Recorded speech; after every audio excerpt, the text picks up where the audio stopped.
Las crisis siempre son buenas porque de cierta manera limpia el mercado. A nosotros también nos pasaba como financistas que nos llegaban muchos proyectos y empezaba a ver inmobiliarias que en verdad son cada vez más de papel. ¿Ya? Y eso también te levanta alarma. Creemos que en la deuda tú diversificas mejor tu riesgo con muchas inversiones más que concentrado en uno. Claro. ¿Vale? Hoy día estamos en un periodo de desequilibrio residencial en algunos mercados particulares de Estados Unidos donde hay un sobreoferta, pero es un shock en la oferta temporal. Porque si tú ves la demanda está también en máximo histórico.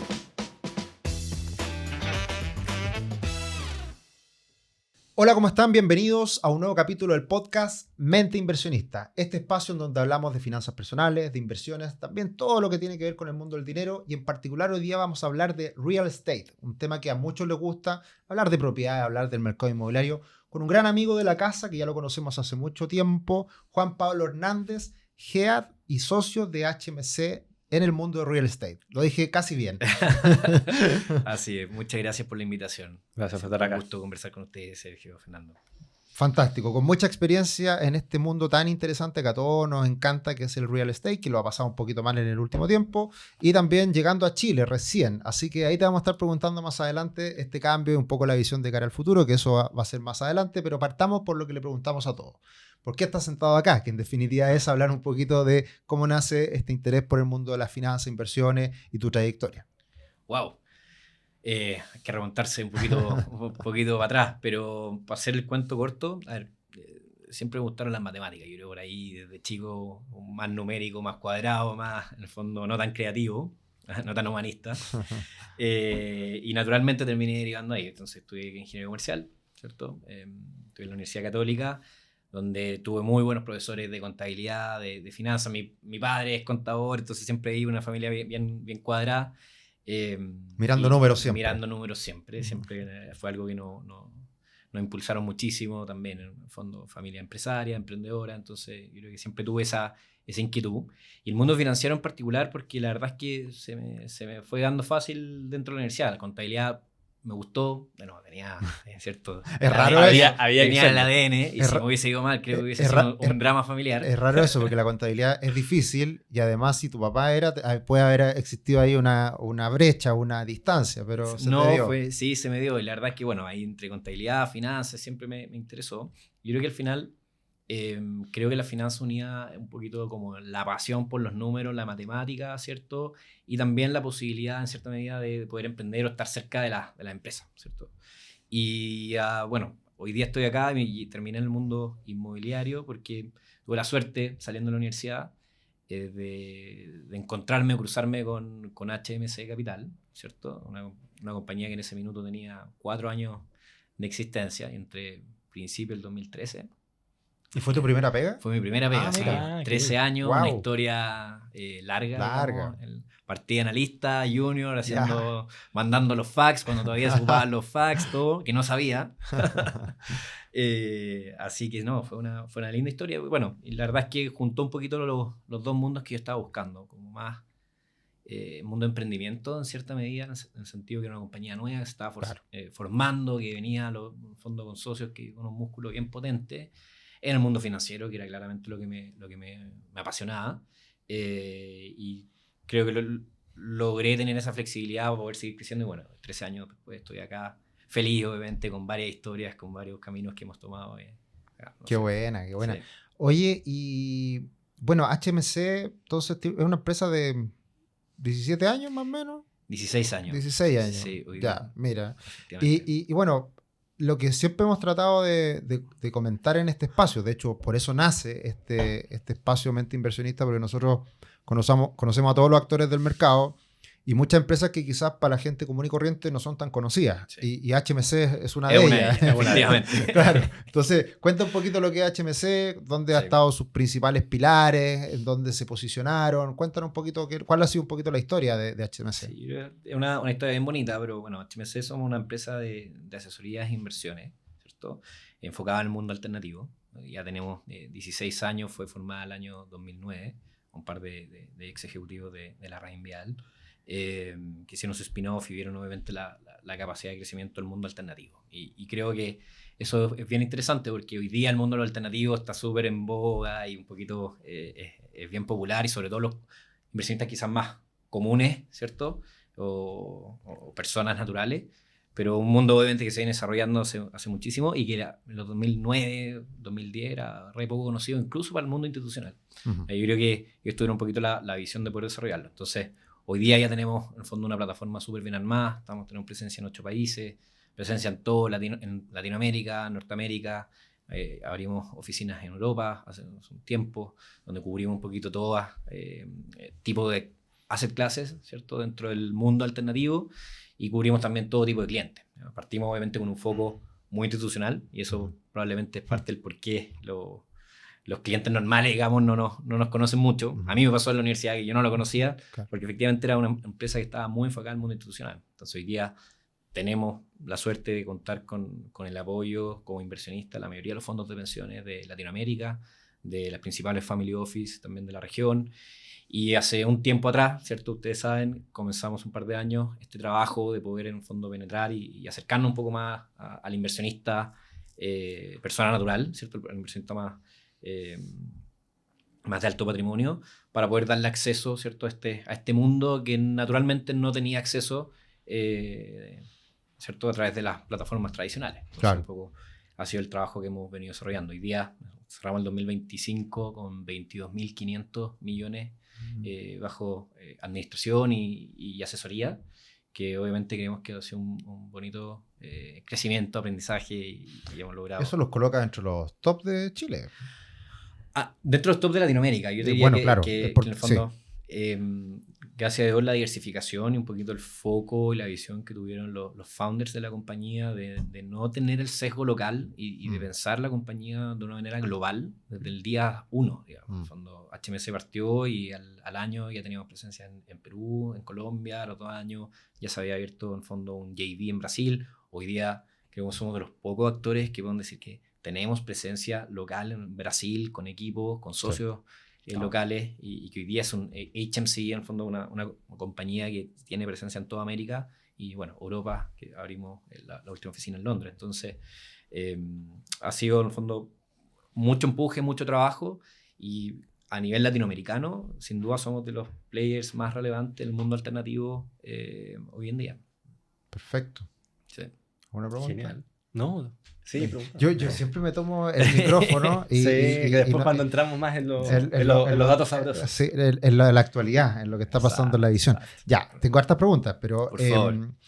esto es interesante, quizás para muchos, todos tenemos fondos de pensiones y de repente se sabe poco cómo funcionan las decisiones que toman los fondos de pensiones. Si pudierais contar un poquito ahí, que en definitiva ustedes son proveedores de ello, por lo tanto, lo que ustedes hacen, de cierta manera, tú me puedes corregir y profundizar, pero es conectar a grandes actores a nivel global que hacen bien la pega en Tailandia, en Indonesia, no sé, fondos raros o cosas que se encuentran, y es acercar esos fondos y conectarlos con los fondos de pensiones para darle más alternativas. Eso, de cierta manera, se hace la pega en esta relación. ¿Es eso? ¿Es más? Cuéntanos un poquito qué es lo que se hace. Perfecto, mira, a ver, yo creo que hay un montón de cosas, pero efectivamente yo la palabra clave que dijiste, nosotros somos un proveedor más de productos al sistema de pensiones, en el fondo, de la región, ¿ya? Claro. Y esos productos son muy distintos, son muy variados, en el fondo, y un poco lo que nuestro trabajo es, a nivel, en el fondo, internacional, es poder identificar las tendencias, ¿cierto?, globales, hacia dónde está yendo el mercado y dónde nosotros tenemos la convicción de que vienen obviamente las nuevas oportunidades de inversión, ¿ya? Así fue por el mundo alternativo, así fue porque empezamos a empujar el private equity, el private credit, el venture capital en su minuto, ¿cierto? Real estate, por supuesto, que es lo que veo yo.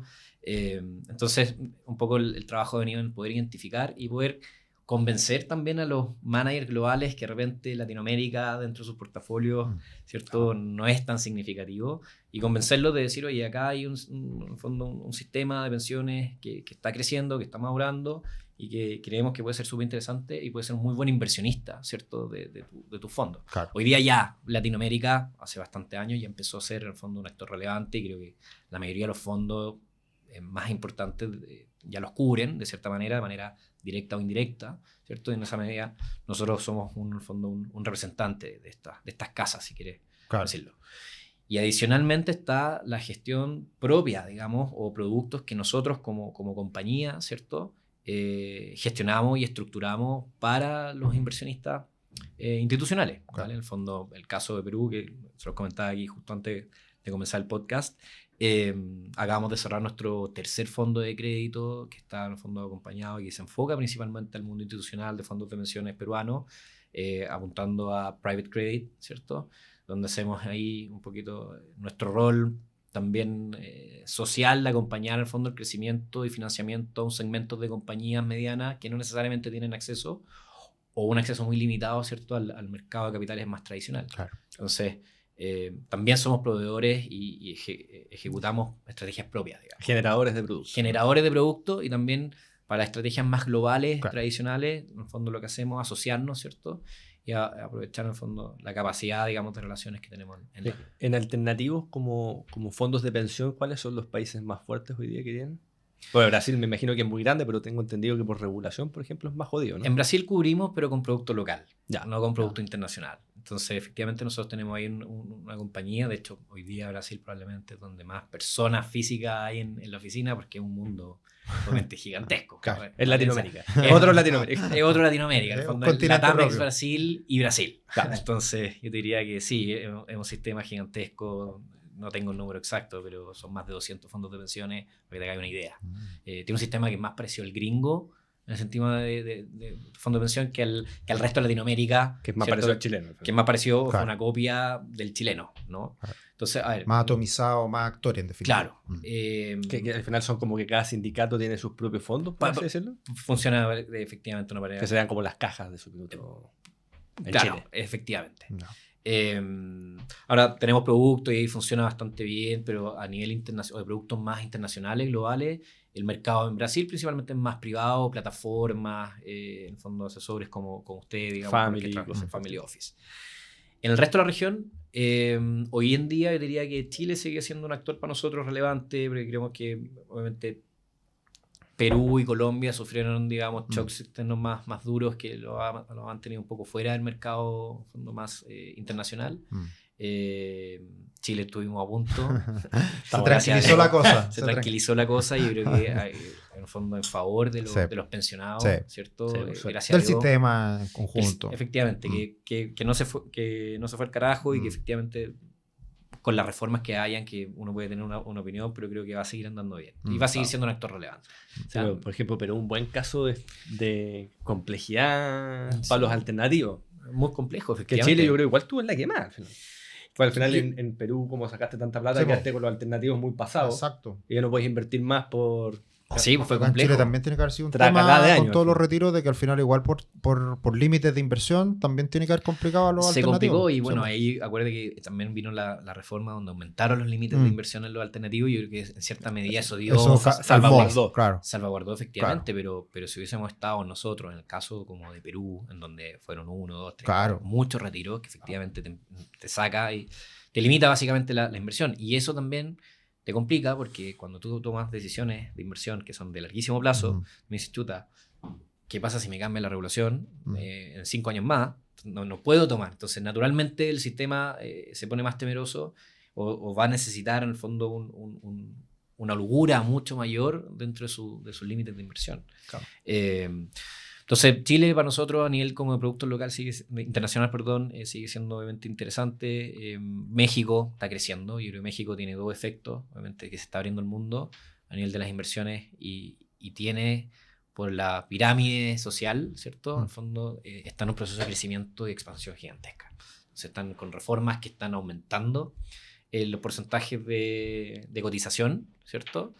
Y tienes una población que tiene un efecto doble, en el fondo de crecimiento poblacional, esto natural, pero también tiene un efecto que en Chile, que a diferencia en Chile, hay mucho porcentaje de la población que siempre ha sido informal en México y que está pasando al mercado un poquito más formal. Entonces se te amplifica un poquito el efecto del crecimiento de los fondos de pensión por mayor formalidad del mercado laboral, más crecimiento poblacional. Entonces eso obviamente te impulsa y vemos que en el fondo las tasas de crecimiento de los fondos de pensiones allá son muy elevadas. O sea, ahí está su gran, como hoy día, mercado objetivo, por así decirlo. Tenemos fondos, México sí, lo tenemos como parte de nuestro core de crecimiento en términos del sistema de pensiones. Ha sido súper importante en los últimos años. De hecho, bueno, hay Jonathan Meyer, que es uno de nuestros socios, ¿cierto? Se fue a vivir a México también. Hace como 3 años fue como un éxodo de partners que nos fuimos a conquistar distintas partes. Johnny se fue a México para ponerle mucho más foco allá. Ricardo Morales, que es uno de los founders, se fue a Londres, ahí cuando ya abrimos la oficina allá. Yo me fui a Miami, ¿cierto? Para poner un poquito más de foco a nuestra estrategia en Estados Unidos. Entonces fuimos ahí creciendo. Pero sí, sin duda México es bien relevante. Centroamérica está empezando a ser relevante también. Vemos ahí un par de países donde se están desarrollando. Costa Rica, que hay fondos más jóvenes, pero que obviamente hay que empezar a hacer el trabajo desde ya para poder hacer un... Claro. Tener tranquilidad financiera no se trata de saberlo todo, se trata de estar bien acompañado. En Patrimor somos una empresa chilena experta en planificación financiera, asesores independientes y certificados por la CMF. No somos un banco ni una AGF, no vendemos productos financieros y no tenemos conflictos de interés. Ayudamos a las personas a ordenar sus finanzas, desde deudas hasta inversiones, para aumentar el patrimonio. En Patrimor te acompañamos para que tomes decisiones financieras con criterio, independencia y foco en lo que de verdad importa para ti.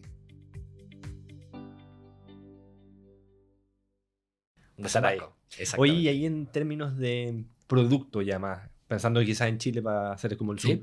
las FPs hoy día ¿en qué están más cargados? ¿Más private equity, venture no creo, pero private debt, real estate, más o menos diversificado en los tres instrumentos?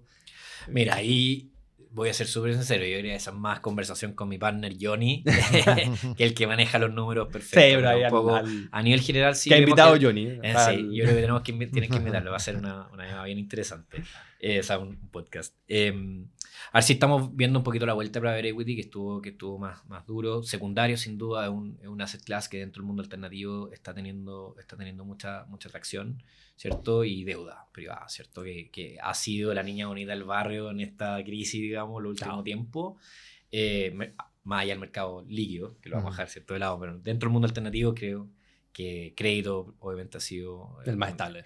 El más estable, el mercado público también. El mercado público ha sido sin duda la estrella de los últimos años. Pero, no, pero me refiero a renta fija, gringa particularmente. También, efectivamente. Entonces, mira, vemos un poquito, se está recuperando private equity más tradicional, que yo creo que hoy día el gran problema de ese asset class ha sido que no ha retornado obviamente como se esperaba, dado la iliquidez. El premio por iliquidez no se ha dado, y los últimos años, digamos, todos los fondos 20, 21, digamos, 20, por ahí, porque obviamente 22 es muy joven todavía, pero han sido fondos que no han entregado capital de vuelta a los inversionistas, y eso tiene a los inversionistas muy nerviosos. Si tú comparas un poquito como el DPI, que es esta métrica de cuánta plata pongo y cuánta plata me devuelve, básicamente, ¿cierto? Los fondos alternativos, private equity tradicionales, Vintage 2021, 2021, han entregado muy poca plata de vuelta. Y yo creo que eso obviamente tiene nervioso un poco al sistema. Y creo que cuando ya empiezan a haber un mayor volumen de transacciones, empieza a devolver más plata la estrategia, probablemente vamos a ver una ola más de crecimiento ahí. ¿Por qué se da, para eso yo creo que es importante para el público, por qué se dio este problema de liquidez en el mercado? Yo creo que a ver, el mundo en general de alternativo, ¿cierto? Cuando hablamos de alternativo, todo, ¿cierto? Private equity, deuda, infraestructura, real estate, todo, ¿cierto? Siempre tiene el gran punto que son productos de más largo plazo que el tradicional. Es líquido, por definición, ¿cierto? Y por lo tanto el horizonte de inversión, ¿cierto? Un poco más largo. Dependiendo de los fondos son a 10 años, pero como la compañía promedio está a 5 o 7 años. Entonces, invertiste el 2020, 2021, cuando ese ciclo de inversión se cumplió ahora. Se estaría cumpliendo. Y hoy día está en un mercado que todavía está complejo. Obviamente, en el fondo, las tasas sí se han normalizado, pero el higher for longer, en el fondo, de las tasas mucho más altas durante mucho más tiempo de lo que el mercado se esperaba, creo que le pegó a este segmento, que tradicionalmente es un segmento que las transacciones las hace con mucha deuda. O sea, en el fondo, es un segmento altamente apalancado.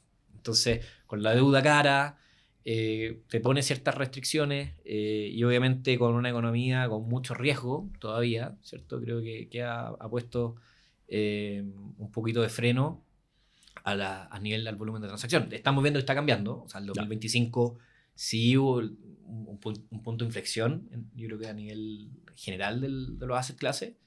Y esperamos obviamente que ya el 2026 empecemos a ver un volumen más Más interesante. normalizado. Así tasas más bajas. Siguen habiendo los mismos riesgos a nivel global, geopolítico, bueno, lo vemos todos los días, qué sé yo. Pero yo creo que Estados Unidos sí está demostrando en el fondo quizá una capacidad o el mercado está más esperanzado de que va a seguir con un crecimiento razonable y los mercados desarrollados en general. Entonces ahí ya te permite empezar a transaccionar más. Uh-huh. Oye, y llevándote a tu cancha, al terreno del real estate, ¿qué es lo que hacen en concreto? ¿Armar un fondo inmobiliario? ¿Cuáles son las oportunidades que se buscan? ¿Estuviste en Estados Unidos hasta hace poco? ¿Qué era un poco, qué es lo que se busca? ¿Qué es lo que para ustedes quizá un producto a buscar para ofrecerle a los clientes? Perfecto. A ver, nosotros partimos el área real estate hace ya, 13 años, ¿no es cierto? Cuando yo partí estaba recién armándose, así que me tocó todo el crecimiento. Básicamente hoy día lo que tenemos son tres estrategias dentro de lo que es real estate, ¿vale?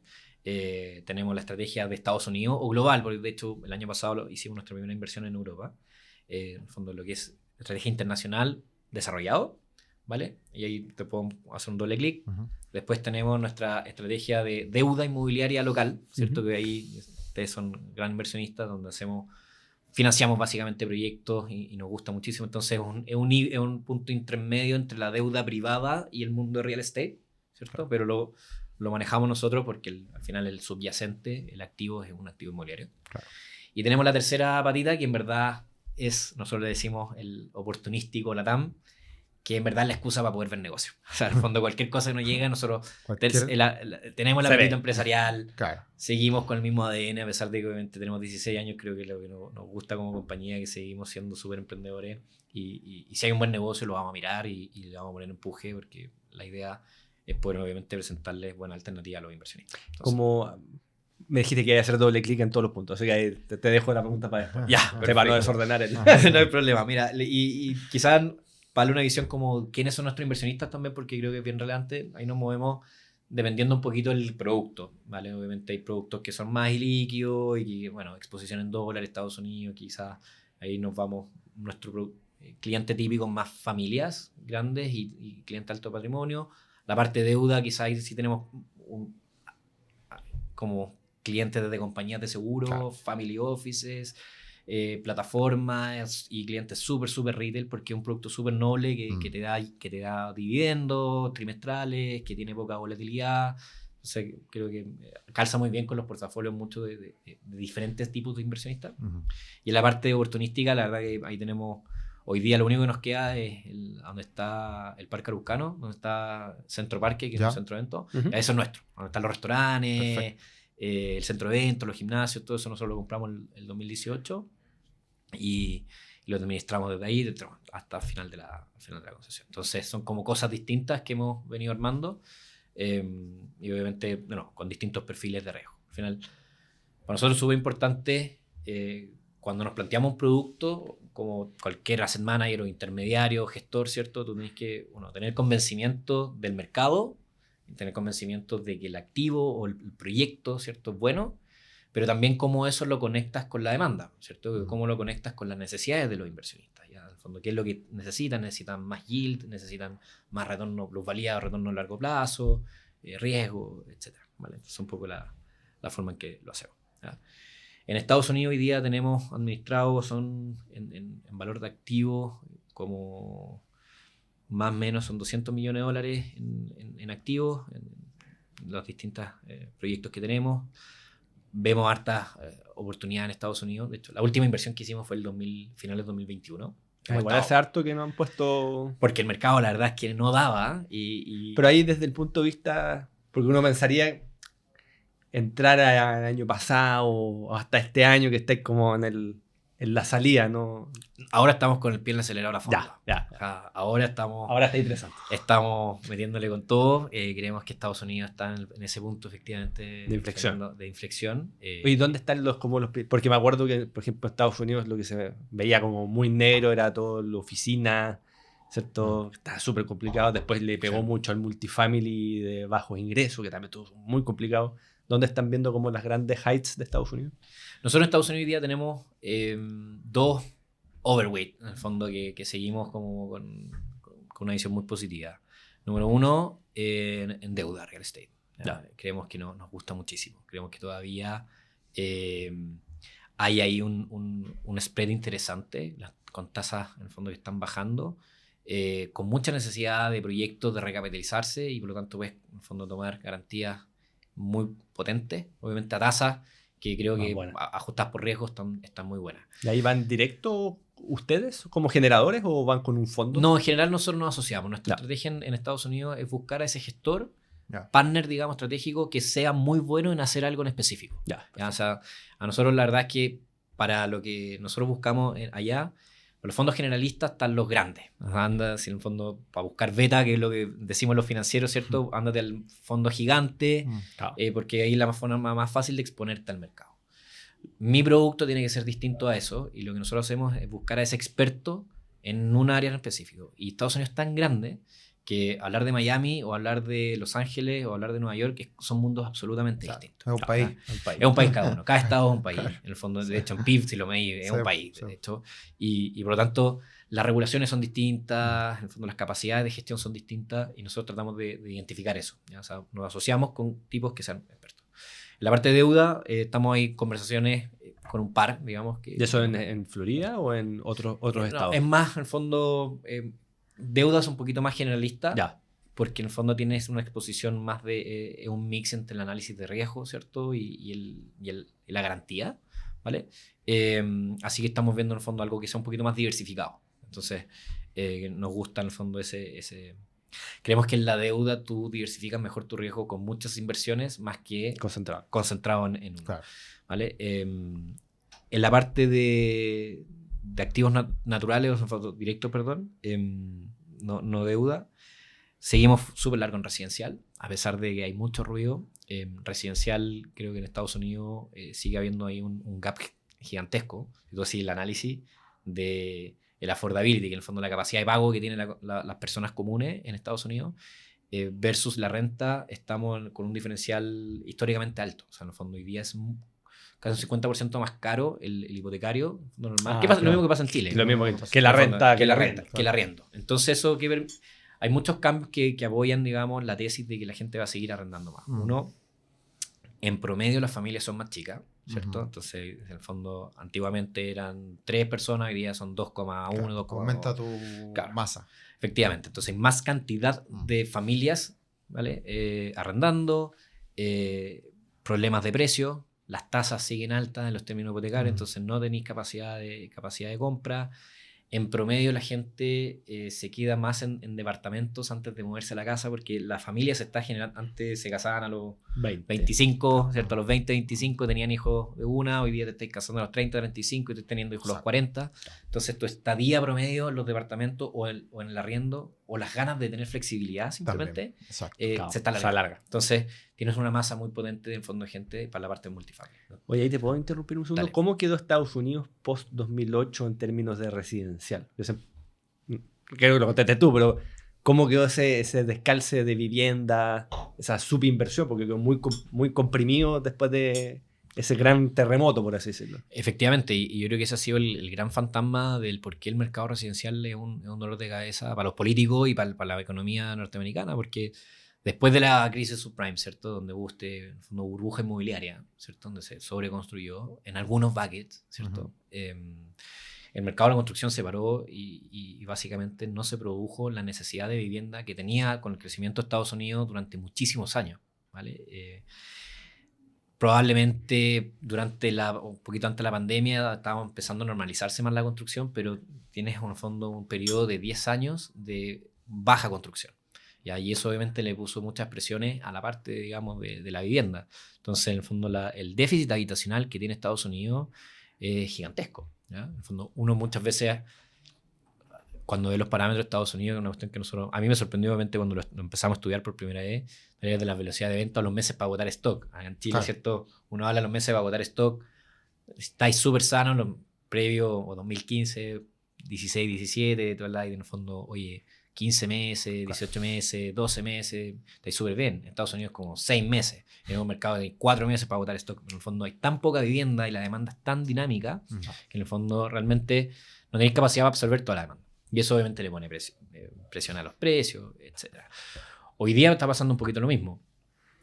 Hubo un boom de construcción en la época de tasa cero, ¿cierto? O sea, en el fondo, el mercado residencial iba arriba, las tasas se fueron a cero, obviamente fue el minuto en que todos se tiraron con pala a construir. Esto es 2020. 2020, 21, 22, Claro. producto que se empezó a entregar 23, 24, 25, y ahí generaste un desequilibrio. Entonces, hoy día estamos en un periodo de desequilibrio residencial en algunos mercados, en particular en Estados Unidos, donde hay un sobreoferta, pero es un shock en la oferta temporal. Porque si tú ves la demanda está también en máximo histórico. Lo que pasa es que todavía tenéis vacancias altas porque construiste demasiado. Pero las nuevas construcciones, muy parecido a lo que pasó en Chile, se fueron cayeron a piso, ¿cierto? O sea, hoy día estáis construyendo casi nada. La demanda sigue de manera, en el fondo, súper agresiva y muy O estable, fuerte. al menos. O sea, en un año se va a consumir esa sobreoferta y va a entrar de nuevo en un espiral. periodo de crecimiento. Y es un poco nuestra apuesta y por qué creemos, no, siempre pensando que real estate tienes que pensarlo en el largo plazo. Sí. O sea, el que piensa real estate No. como un trade, puede ser, te fue bien, fue suerte. Pero ¿vale? son ciclos lentos. Son ciclos lentos, creo que en el fondo uno tiene que entender que el ladrillo tiene esa gran gracia. En el fondo, que si tú lo haces bien, responsablemente, en el largo plazo siempre te paga. ¿Vale? Pero en el fondo estas ganas de ganarse la plata rápido en real estate, creo que no es la manera correcta de mirarlo. Sí. Perfecto. Oye, y si traemos hoy día esas experiencias de lo que está pasando en el mundo y aterrizamos en Chile, que sí que en Chile vivimos, yo diría, no un temblor, sino un terremoto inmobiliario, porque tuvimos una década extraordinaria, 2010, 2020, pero del 2020 a la fecha no ha pasado nada prácticamente, y con todo el riesgo político quedamos un poquito estancados. Entonces, ¿cómo se está viendo de ahora en adelante? ¿Cómo podría cambiar o evolucionar el mercado inmobiliario, sabiendo que todavía existe mucho déficit de vivienda y las tasas y todo lo que Sí. se sabe? Quizás, y para complementar esa pregunta y también entender qué pasó para que el que nos Sí, escucha porque- entienda. un pequeño contexto. Sí, yo creo que más que no pasó nada, que ahora embarrá. Por eso, Sí. fue un terremoto. Fue un terremoto. Sí, sí, sí. Yo creo que Me refiero a que no pasó nada en el sentido de que nadie puede haber ganado un peso en los últimos años en la parte Efectivamente, inmobiliaria porque no. se estancó, se fue al y a perdieron piso. plata. Y mucha gente sí que Mucha compró y vendió en un periodo de tiempo de 5 años, perdió plata, sin duda. Exactamente. O sea, yo creo que no, Chile sufrió muchísimo y recuerden que en el fondo venimos desde el estallido social que nos han pegado un combo tras otro. Exacto. O sea, en el fondo, y fue bien duro para el mercado inmobiliario, ¿cierto? En el fondo, veníamos de un boom, en el fondo, 2000, muy bien descrito, entre el 2010 hasta el octubre del 2019. Claro, Probablemente que ahí está se puede extender un poquito porque quizás todavía tema tasa no era tan importante, pero igual ya eso cambió todo. Pero cambió todo, Sí. en el fondo. Yo creo que hubo un cambio, en el fondo, significativo en muchas cosas. En el fondo, nosotros, Chile, en contexto, somos un país que teníamos un mercado de capitales sumamente desarrollado. ¿Por qué hablo del mercado de capitales? Si estamos hablando de real estate, porque ha sido uno de los principales motores del por qué Chile logró crecer, logró desarrollar, por qué en el fondo hubo este boom inmobiliario, porque había mucho inversionista comprando. Y ese inversionista puede comprar porque tiene acceso a crédito, y ese acceso a crédito se da porque teníamos un mercado de capitales robusto. Entonces, cuando le empezáis a pegar, digamos, al mercado, obviamente te afecta. Y yo creo que en el mundo inmobiliario, obviamente, eso se vio amplificado. En el fondo, veníamos con un empuje y con inmobiliarias que estaban acostumbradas a tener un segmento inversionista súper Claro. potente, y que si a ese le pusiste freno a mano, bueno, te comiste el 30% de la demanda de repente de un día para otro. Claro. ¿Vale? Quizás no necesariamente o solamente por el acceso al crédito, sino que también muchos inversionistas dijo, chuta, quiero estar expuesto Claro. todo el rato a Chile con esta embarrada que está pasando. Entonces, hubo un terremoto, en el fondo, en el mercado. Se generó, obviamente, los problemas de sobreoferta, donde todo lo que se fue construyendo los últimos 4 años, el mercado no ha sido capaz de absorberlo, por todas estas razones, digamos, de demanda. O sea, una oferta que fue más o menos... se fue construyendo a tasas promedio, digamos, ¿cierto? Pero una demanda que se fue para abajo de manera agresiva. Y eso obviamente yo creo que puso muchas presiones. A ver. Muchas inmobiliarias perdieron plata. Y esa es la realidad. Y lo vimos en el mercado líquido con las públicas, ¿cierto? Que estuvieron súper golpeadas, y también con proyectos que han estado bien complicados, ¿vale? Ahora, De cara a lo que estamos viendo hoy día, en qué está parado el mercado hoy, ¿vale? Nosotros, como comentaba, tenemos esta parte de deuda, tenemos harta exposición a proyectos inmobiliarios, ¿vale? Entonces vivimos toda la debacle, gracias a Dios, parados en la deuda y no en el equity, por lo tanto nos fue súper bien, ¿vale? Pero hoy día la realidad del mercado es que creo que sí se ha venido reactivando, sí vemos luz, en el fondo, la luz al final del camino. Y un gran cambio fue este tema del subsidio a la tasa, que eso fue liberó mucho stock. Fue fundamental, fundamental, de todas maneras. O sea, en el fondo, el cambio en las ventas del segundo semestre del 2025 una locura. Fue bien relevante. Parte de lo que tenemos nosotros ahí como en nuestro watchlist dentro del mundo de vivienda, estamos positivos, o sea, en el fondo, por eso volví a Chile.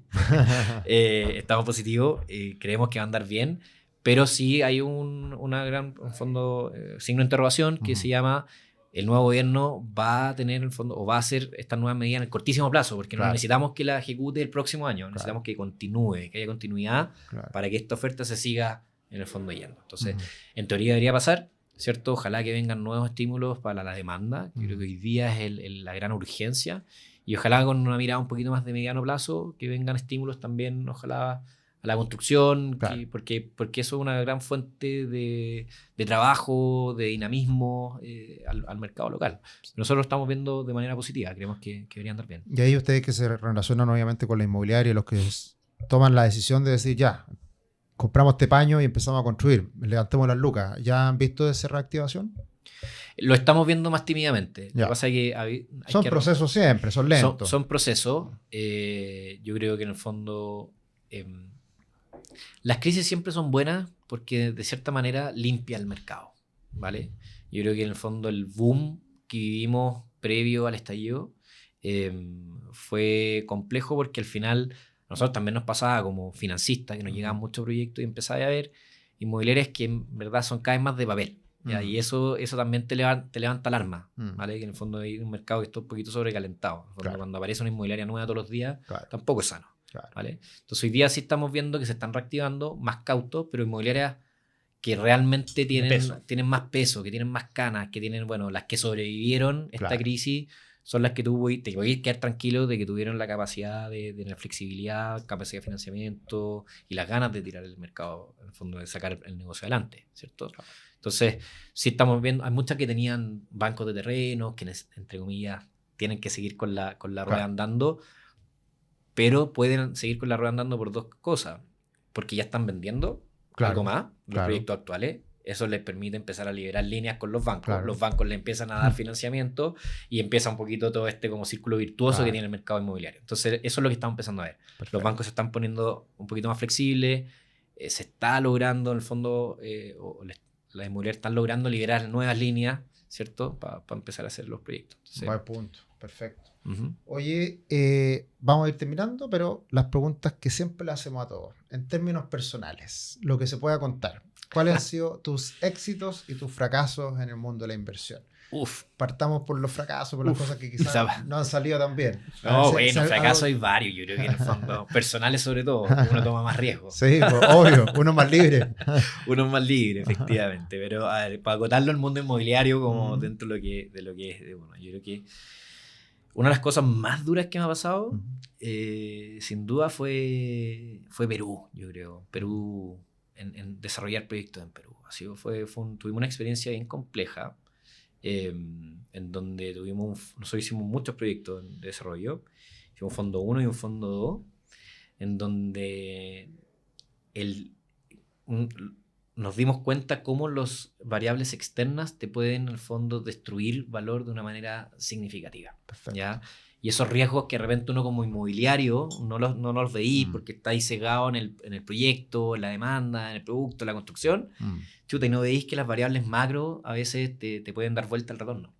Y nos pasó, por ejemplo, que nosotros teníamos ese fondo que estaba denominado en dólares, porque era para inversionistas chilenos para invertir en Perú.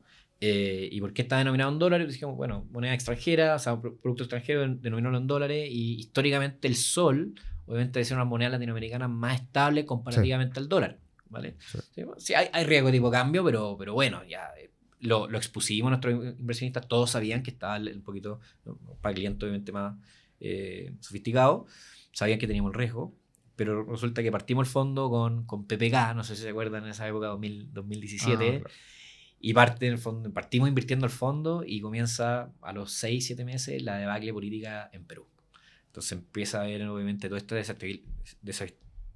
desestabilización política, problemas, retiro, empieza obviamente Perú, se va en fondo a este hoyo que vivió en un periodo bien complejo.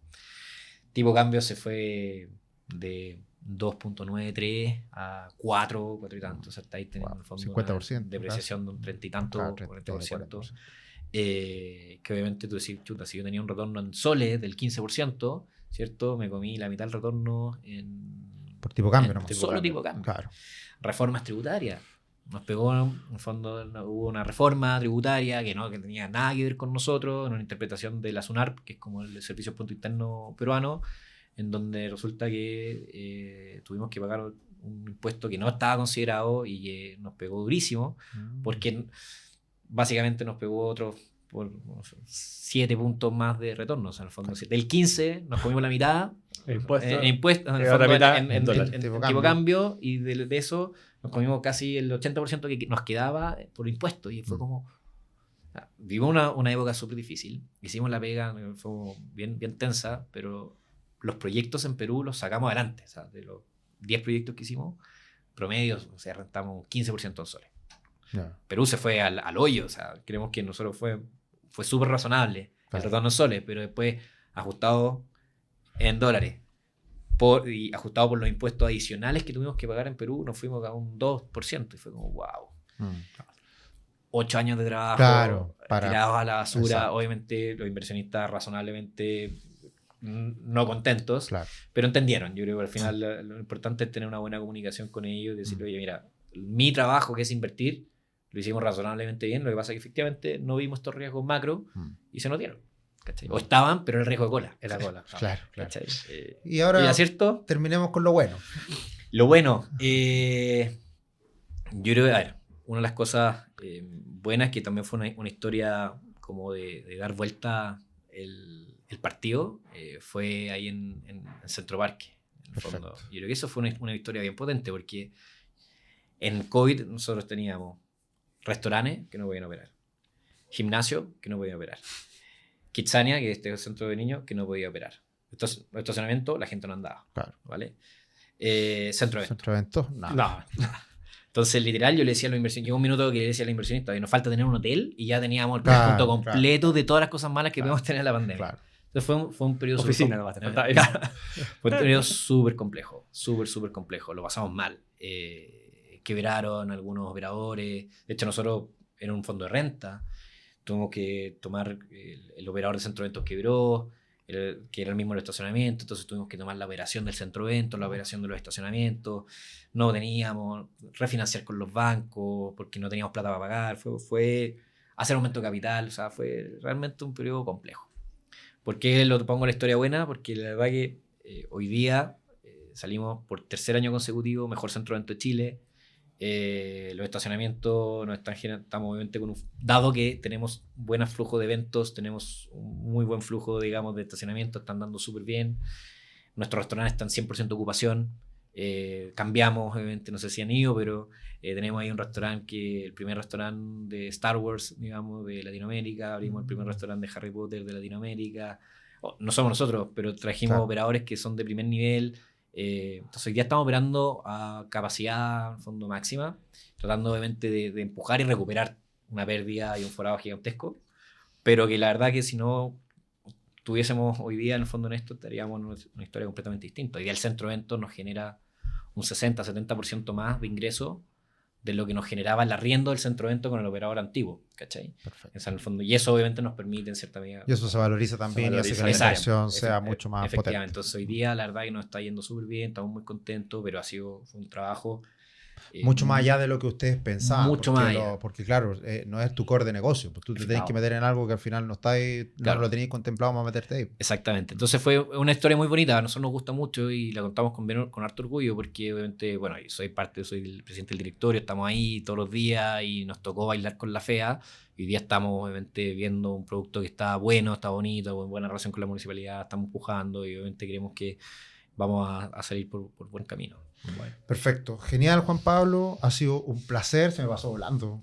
Muy entretenido el Sí. mundo real estate. Da parto. Da Así que parto. bueno, bienvenido a Chile entonces de nuevo. Estaremos haciendo seguro más de algún webinar en el futuro para los Exacto. clientes. Y gracias por tu experiencia, gracias por todos tus conocimientos y también por la excelente relación que tenemos con HMC. Eso sería entonces en este capítulo de Mente Inversionista. Como siempre, gracias por acompañarnos semana tras semana. Síganos en YouTube, Spotify, Apple Podcasts, no se me olvida ninguno. Y por supuesto lo estaremos sorprendiendo con más invitados de calidad para hablar de dinero, finanzas personales y también inversiones. Que estén muy bien.